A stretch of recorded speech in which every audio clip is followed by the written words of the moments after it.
Assalamu alaikum warahmatullahi wabarakatuh. Akkam jirtu hordoftoota keenya kanneen channel Afrikaa Samsung irratti nu hordoftan. Egaa nageenya keenya bakka jirtan hundatti isiniif qaqqabu. Tole egaa hordoftoota keenya barnoota keenya kanarratti walitti deebinee jirra. Egaa barnoota keenya kanarraa keessatti yeroo wanta tokko bitannu uffatas haa ta'u, moobaayilas haa ta'u, konkolaatas haa ta'u, homa kamuu yeroo bitannetti jechuudha.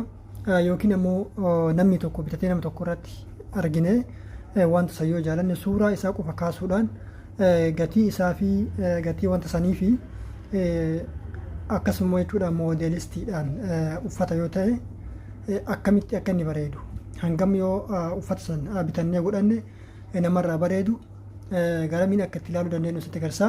Akkasuma bilbilas yoo ta'e jechuudha bilbilli sun kwaalitiin isaa hangam akka inni gaarii ta'e fakkeenyaaf yeroo kwaalitii isii bilbila sanaas hin jedhu jiibii haa ta'u raamii haa ta'u akkasuma jechuudha waa'ee kaameraa fi baatirii isaa ta'u jechuudha karaa salphaa fi gabaabaa ta'een osoo bilbila san bittanii yookiin ammoo namarraa fuutanii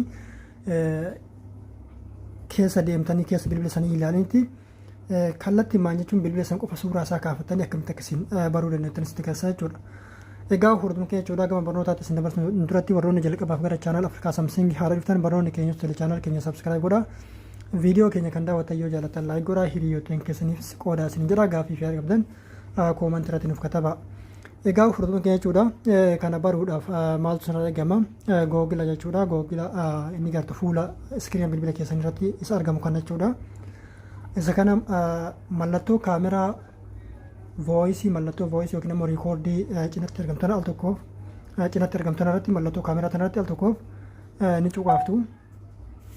Sana booda erga al tokkoof irratti cuqaaftanii booda haala kanatti isiniif fida jechuudha. Erga haala kanatti inni isiniif fide kaameraas isiniif fida gubbaarratti jechuudha wanta sayyoo kaameraadhaan iskeen godhu barbaadan kaameraas isiniif fida. Akkasuma jechuudha bilbila keessan irratti suuraa gaalarii keessan keessaa qabdan isiniif fida jechuudha. Fakkeenyaaf nama suuraalee hedduu qaba.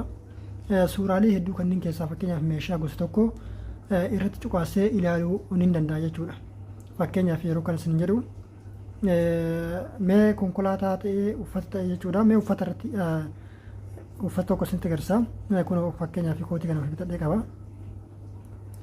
Mee jaakeettii kana yoo ilaaluu barbaade fakkeenyaaf gatii inni bitamuun akkasuma jechuudha kwaalitii jaakeettii kana moodelistiidhaan ilaaluu barbaade haala kanatti fakkeenyaaf jaakeettii kana irratti haala kanaan suura sanatti cuqaase haala kanatti jaakeettii kana qofa irratti kiroof godhee naaf fida.